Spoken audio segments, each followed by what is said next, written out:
ఇయాల రాజకీయం అంతా కవితక్క సుట్టే నడుస్తుందబ్బా. గా వార్తలకు పోయే ముంగట హెడ్లైన్స్.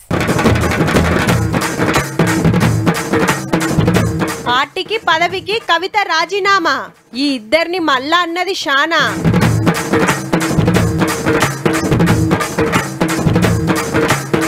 ఇందిరమ్మ ఇండ్లు షురూ చేసిన సీఎం. గరీబోళ్ళందరికీ కట్టిస్తామని అభయం.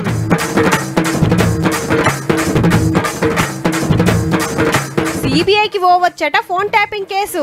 మరి భాగవతం అంత పెద్దగుంది బాసు.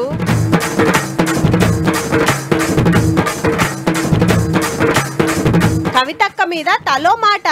ఇదంతా వాటాల కొట్లాటట.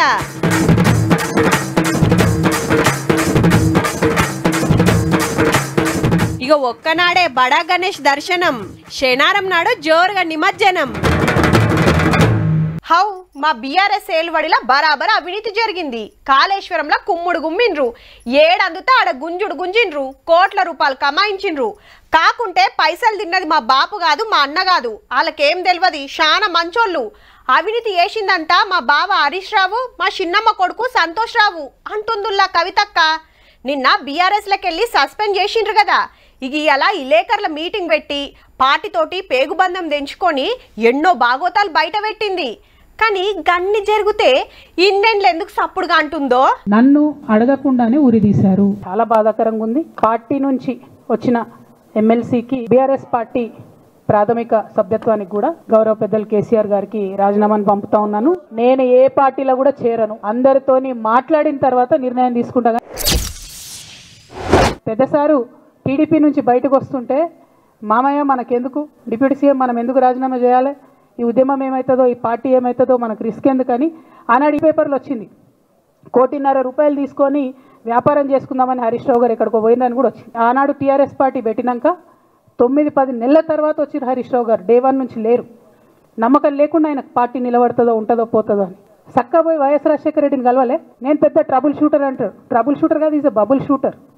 ఆయన ఏంటంటే ట్రబుల్ ఆయనే క్రియేట్ చేస్తాడు, చేసి నేనే సాల్వ్ చేసినట్టు నటిస్తాడు. 2018 ఎన్నికలలో హరీష్ రావు గారు 20-25 మంది ఎమ్మెల్యేలకు ఎన్నికలలో అడిషనల్ ఫండింగ్ ఇచ్చారు. పార్టీ ఇచ్చింది కాకుండా. ఏడికేలు వచ్చినాయి హరీష్ రావు గారికి అన్ని డబ్బులు? 100% కాళేశ్వరంలో జరిగిన అవినీతి నుంచి వచ్చిన డబ్బులే. ఏమన్నా కొద్దిగా అటు ఇటు అవుతుందేమో రిజల్ట్, నా దగ్గర ఎమ్మెల్యేస్ ఉండాలని ఆలోచన చేసి 2009లో రామన్న సిరిసిల్ల ఎలక్షన్లో మా బంధువుకు సంబంధించిన వ్యక్తులతోని 60 లక్షల రూపాయలు పంపిన హరీష్ రావు గారు రామన్నను ఓడగొట్టడానికి. నిన్నగాక మొన్న ఒక వీడియో మీరు కూడా చూసి ఒంటేరు ప్రతాప్ రెడ్డి గారిది. మీ మామయ్యను ఓడగొట్టమని ఎంతంటే అంత డబ్బులు ఇస్తా అని చెప్పిర్రని. ఓ పక్క కేసీఆర్ గారిని ఓడగొట్టాలి, ఓ పక్క కేటీఆర్ గారిని ఓడగొట్టాలి. నిజామాబాద్లో నా ఎంపీ సెగ్మెంట్లో అందరు ఎమ్మెల్యేలను మేనేజ్ చేయాలి. మరి 6 అడుగుల బుల్లెట్ ఎవరికి గాయం చేస్తుంది? ఎండ్ ఆఫ్ ద డే ఇవాళ అయితే నన్ను గాయపరిచింది. రేపు రామన్నను గాయపరుస్తారో కేసీఆర్ని గాయపరుస్తారో. జాగ్రత్తగా ఉండండి రామన్న. నేను చెప్పేది ఏం లేదు. ఈయన సిద్దిపేటకు తప్ప రూపాయి రానియాడు దుబ్బాకకు.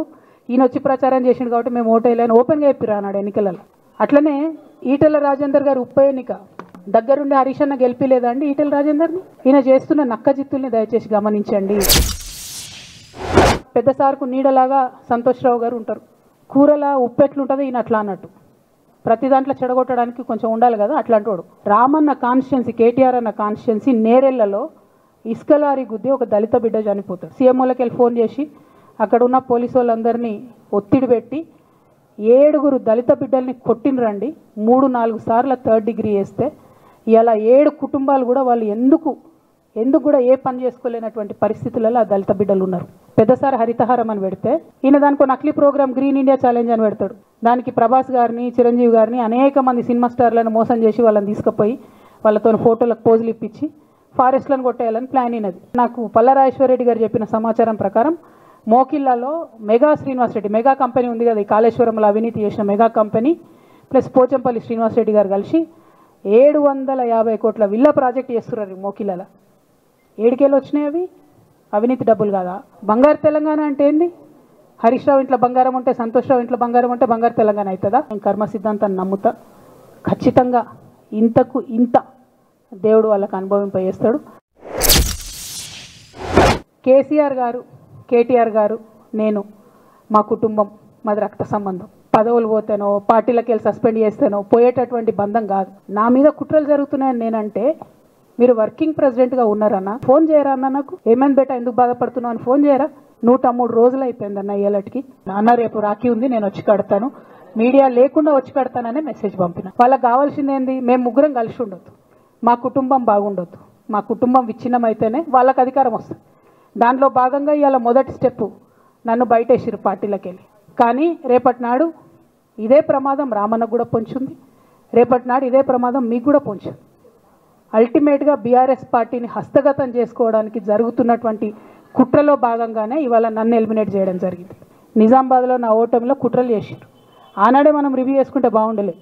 కానీ ఇప్పుడు అది ఎక్కడికి వచ్చింది? కామారెడ్డిలో పెద్దసారి ఓడిపోయేదాకా వచ్చింది పరిస్థితి, మూడోసారి ప్రభుత్వం పోయేదాకా వచ్చింది పరిస్థితి. అన్న ఇవాళ మీతో బాగున్నట్టు వాళ్ళు నటించవచ్చు, హరీష్ అన్న కావచ్చు, సంతన్న కావచ్చు, కానీ వాళ్ళు మన మంచి కోరుకునే వాళ్ళు కాదు. కేసీఆర్ గారి ఆరోగ్యాన్ని కాపాడండి రామన్న, పార్టీని కాపాడండి. నాకు ఎన్ని జన్మల పుణ్యం ఉంటే కేసీఆర్ లాంటి తండ్రి దొరుకుతాడు? కోట్లలో ఒకరికి ఉండేటటువంటి తండ్రి నాకు దొరికిండు. అధికారంలోకి వస్తామనుకొని రాలే. రామన్న అయినా నేనైనా కేవలం నాన్న కోసమే వచ్చిన ఉద్యమంలోకి. నేను మాత్రం నా ప్రాణం పోయినా కేసీఆర్ గారికి హాని జరగాలని కానీ కేటీఆర్ గారికి హాని జరగాలని కానీ కోరుకోను. అది నా నైజం కాదు. నాన్న చూస్తలేరేంది వీళ్ళనన్నది ఆవేదన, చూసుకుంటే క్షమిస్తారేంది, ఇంకెన్నిసార్లు క్షమిస్తారు అన్నది నా బాధ. ఇవాళ నాన్నకు సిబిఐ అనేటటువంటిది వచ్చిందంటే అది కేవలం హరీష్ రావు గారు, సంతోష్ రావు గారి అవినీతి వల్లనే వచ్చిందని మళ్ళొకసారి నేను ఘంటాపదంగా చెప్తున్నాను. కానీ వాళ్ళని పార్టీలో ఉంచుకుంటే పార్టీ ఎట్లుంటుంది అన్నది మీరు ఆలోచన చేస్తారు. ప్రెసిడెంట్ కేసీఆర్ గారికి, వర్కింగ్ ప్రెసిడెంట్ కేటీఆర్ గారికి మన కుటుంబాన్ని విచ్ఛిన్నం చేసి పార్టీని హస్తగతం చేసుకోవాలనే కుట్ర జరుగుతుంది.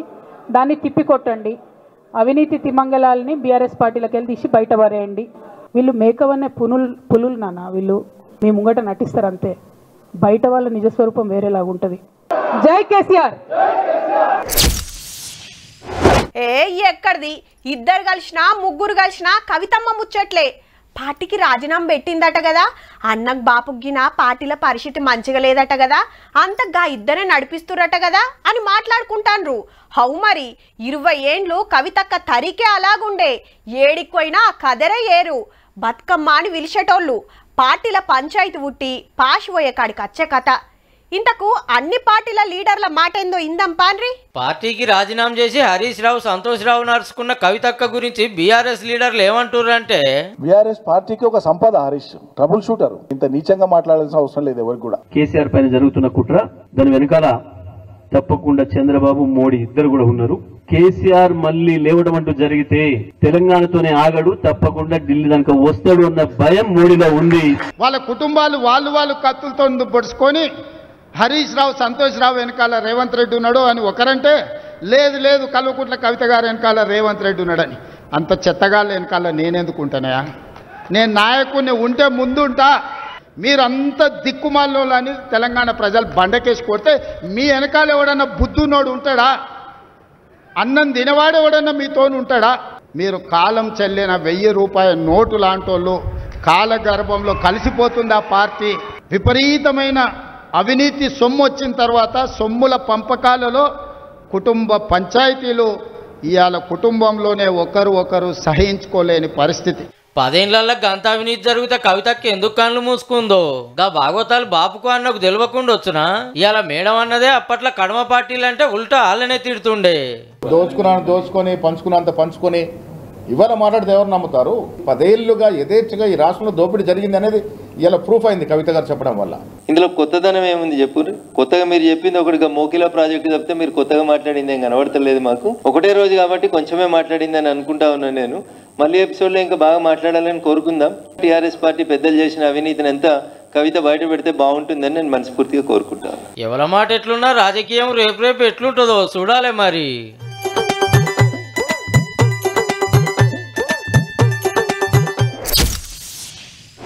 అవునబ్బా, మీ ఊరికి డబల్ బెడ్రూమ్ ఇండ్లు ఎన్ని సాంచినైనాయి, ఎన్ని కట్టిండ్రు?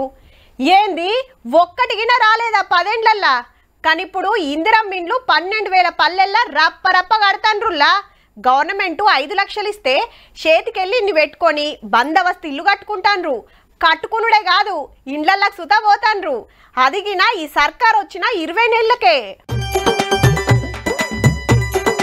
రైట్, ఇందిరమ్మ ఇంటికి రిబ్బన్ కటింగ్ చేసి ఇంటోళ్లకు బట్టలు పెట్టిండు సీఎం సారు. అల్లతోని కూకొని బూరెలు పాశం తిన్నాడు. ముఖ్యమంత్రి సార్ తినిపిస్తుంటే మంచిగా సప్పరిస్తుండు చిన్నోడు.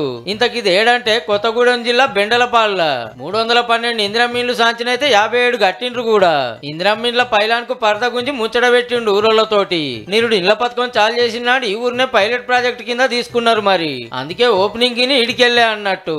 ఇదైనాక దామరచెర్ల పబ్లిక్ మీటింగు 14 నుంచి 2024 వరకు ఇందిరమ్మ రాజ్యమే ఉండుంటే పేదోళ్ళకి 25 లక్షల ఇండ్లు వచ్చుండేవి. మరి 10 ఏళ్ళు మనకు అన్యాయం జరిగింది. రాబోయే 10 ఏళ్ళు ఇందిరమ్మ రాజ్యం ఉండాలి, పేదవాడికి ప్రతి వాడికి ఇల్లు రావాలి. తెలంగాణ అంతటి ఇందిరమ్మ ఇల్లు కట్టుడు జోరుగా నడుస్తూనే ఉన్నది. ఇళ్లకు పోయిన వాళ్ళకు బట్టలు పెట్టి మర్యాదలు చేస్తున్నారు సర్కార్ తరపున. నాకైతే చాలా సంతోషంగా ఉంది. మేము చాలా బాధలు పడి బతికినాం. ఇప్పుడు కొంచెం మా సన్న బియ్యం తింటున్నాం. పొద్దుగాల పాలమూరు జిల్లా వేములలో ఓ మందుల కంపెనీ చాలు చేసి ఎక్కువ కంపెనీలు పట్టుకొస్తాం, చాలా మందికి జాబులు ఇస్తామని మాట ఇచ్చిండు రేవంత్ రెడ్డి సారు.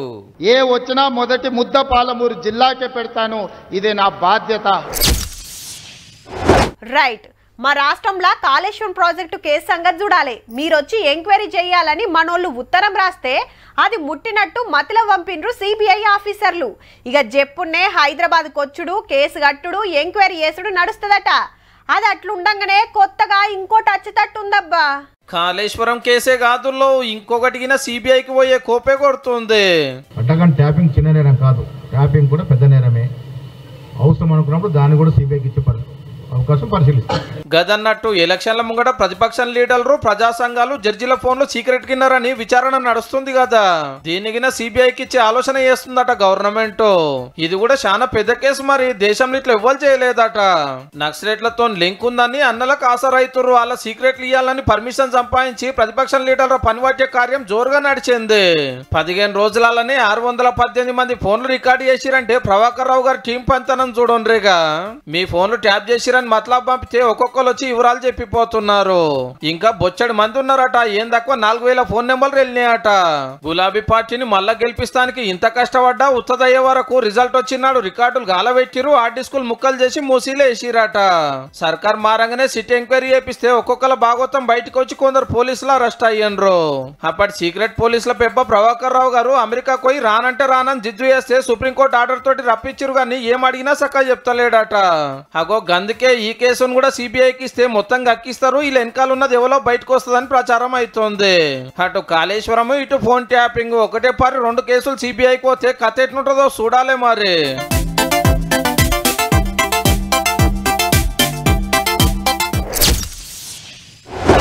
విజయాలనిచ్చే శ్రీ గణపతి, 4 చేతులతో నుండే వీర గణపతి, శక్తితోటుండే శక్తి గణపతి, కోరికలు తీర్చే భక్త గణపతి, చిన్నప్పటి బాల గణపతి, పడసోళ్లకు బలాన్నిచ్చే తరుణ గణపతి, తెలివినిచ్చే ఉచిష్ట గణపతి, శక్తులన్నీ కూడి ఉన్న ఉన్మత్త గణపతి.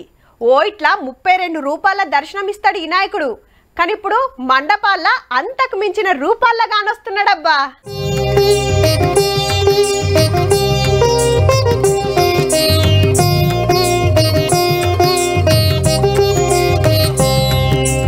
బడా గణేష్ దర్శన భాగ్యం రేపే ఆఖరుల్లా. బేస్తారం రాత్రి 12 గంటలకెళ్ళి నిమజ్జనం పనులు చాలైతాయి. మళ్ళా శుక్రవారం పొద్దాక కట్టెలు షెడ్డు తీసేసినాక వెల్డింగ్ పనులుంటాయన్నట్టు. గప్పుడు ఎవ్వల్ని దగ్గరికి రానియరట.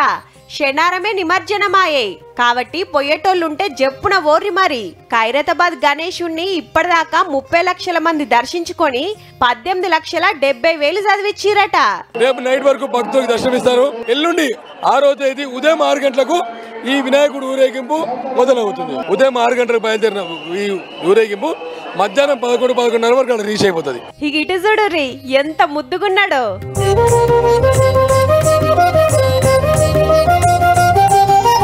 మట్టి గణపతి కాదు, ప్లాస్టర్ ఆఫ్ ప్యారిస్ కాదు, బర్మ చెక్క రోజ్వుడ్ వల్లభ గణపతి. నిజామాబాద్ జిల్లా అంకాపూర్లా ఇట్లా కర్ర గణపతిని కొలుసుకుంటాన్రు. 6 లక్షలు పెట్టి మైసూర్లో చేయించిండ్రు. అన్ని గ్రహాల లెక్క నిమజ్జనం చెయ్యరులో. రామాలయంలో పెట్టి పండుగలప్పుడు నిలబెట్టుకుంటారట. నిమజ్జనం చేస్తానికి పక్కనే ఇంకో మట్టి విగ్రహం పెట్టిండ్రు. కట్టెతో తెచ్చిన గణపతి తెద్దాం, మామూలు వినాయకుడు వద్దు. ఆ ఉద్దేశంలో, ఆ సంకల్పం ఈ వినాయకుడు రావడం ఇక్కడికి. వారెవ్వా, ఈ నాయకుడు భారతదేశంలో ఉన్న 12 జ్యోతిర్లింగాలను దర్శనం చేసుకుంటున్నట్టు ఏమన్నున్నదా? గద్వాల విశ్వం గ్రహాలు లైటింగ్ నడుమ గొలుసుకుంటూరు ఏకదంతుణ్ణి. దాదాపు ఒక 30-40 మంది నెల పాటు శ్రమించి కృషి చేసి దీనికి ఈ రూపం ఇవ్వడం జరిగింది. మూస ధోరణిలో కాకుండా పుర ప్రజలకు సమాజానికి ఒక సందేశాన్ని ఇవ్వాలని చెప్పి జగిత్యాల జిల్లాల కృష్ణావతారంలో దర్శనమిస్తున్నాడు బొజ్జ గణపతి. ఇటు ఏడుకొండల ఎంకన్న స్వామి అవతారం, సుబ్రహ్మణ్య స్వామి, నరసింహస్వామి ఇట్లా శాన రూపాల దర్శనమిస్తున్నాడు. ఇటేమో శివలింగం పక్క పొంటి కూకున్నాడు. ఈడ పూరి జగన్నాథుని రథయాత్రల స్వామివారుంటే రథాన్ని ఎలకరాజులు ఇగ్గుతున్నాయి. కొడంగల్లా తీర్తి రూపాల వెట్టి కొలుసుకుంటుర్రు. ఇక దీపోత్సవాలు, పల్లకి సేవలు, లడ్డు అర్రాసులు, నిమజ్జనాలు జోరున్నాయి.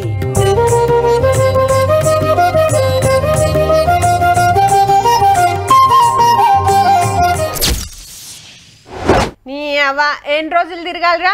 మండలానికి దినం పోతుంటే బండిలో పెట్రోల్ ఒడుస్తుంది కానీ 2 బస్తాలు దొరుకుతలేవు. మళ్ళీ మామ నీ కాడుంటే ఇయ్యరాదే, నేను తెచ్చినాక ఇస్తా గాని. అరే నా కాడేడి బిడ్డ, మా ఓడే తిరగబట్టి 3 రోజులు ఆయే.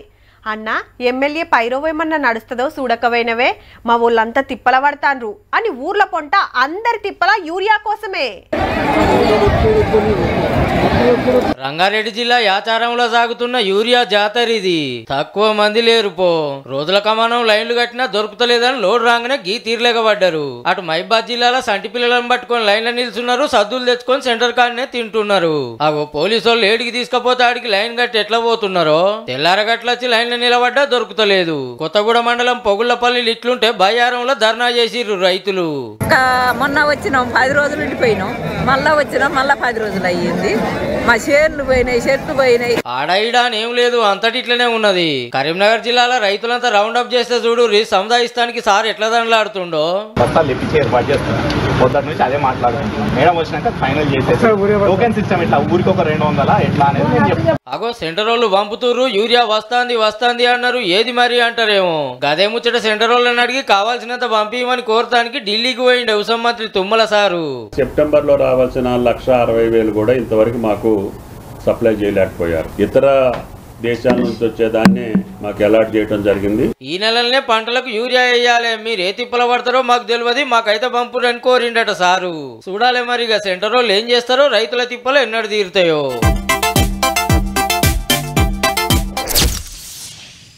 ఓ సార్లు ఏదన్నుంటే మీరు చూసుకోవాలి గాని ఇంట్లుండే ఆడోళ్ళని ఎందుకు బయటేస్తారు?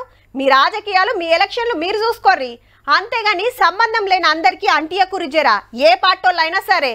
मेरी माँ को गालियां दी गई, ये देश की माँ, बहन, బేటీ కా అపమాన్. నా తల్లిని అనరాని మాటలు అన్నారు, మస్తు అవమానం చేసిండ్రు, కాలం చేసినాక కూడా మా అమ్మని ఇడుస్తలేరు అని బాధపడ్డాడు మోడీ సారు. పెద్ద మనిషి బాధ చూడలేక కమలం పాటోళ్ళు కళ్ళల్లో నీళ్లు తీసిండ్రు.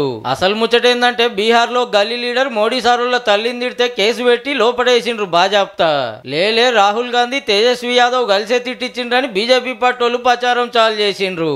అవును, మా అమ్మనంటే దేశంలో ఉన్న అందరి అమ్మలను అన్నట్టే అని ప్రధానమంత్రి సార్ కూడా అంటున్నాడు. వాజీవేగా లీడర్ అట్లా అనుడు తప్పే, అరెస్ట్ చేసుడు చూదా కరెస్టే. కానీ మొత్తం పార్టీకి, పార్టీ పెద్దలకు రుద్దుడేందని అటుకెళ్లి కాంగ్రెస్ ఆర్జేడీ లీడర్లు గరం అవుతాండ్రు.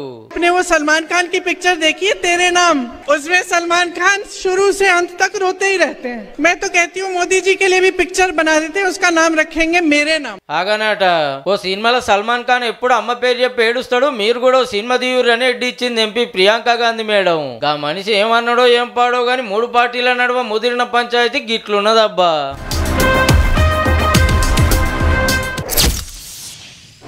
పబ్లిక్ మీటింగ్ లో పర్సులు కొట్టేసిన దొంగలు, సభలో 2 సెల్ ఫోన్లు మాయం, తొక్కిసలాటలో చినిగిన అంగీలు, చెప్పులు తెగడంతో చేతిన పట్టుకొని వచ్చిన పలానా వ్యక్తి అని వార్తలు చూస్తుంటాం. నీ అవ్వ ఏదో మీటింగ్ అని పోతే ఏదో ఆయనేమ్రా అని బాధపడుకుంటా ఇంటి బాట పడతారు. మరి ఇప్పుడు చూడబోయే వార్తలా అట్లా కాదు, గిట్లా. రాహుల్ గాంధీ సారు స్టేజ్ మీదకి పిలిపించుకొని అన్నకిస్తున్నది ఏంటిదంటే బండి తాళం. హౌ బండి కొనిచ్చిండు సారే, అట్లా అని పార్టీ కోసం చెమట తీసిండని కాదుల్లో, పోగొట్టుకున్నందుకు.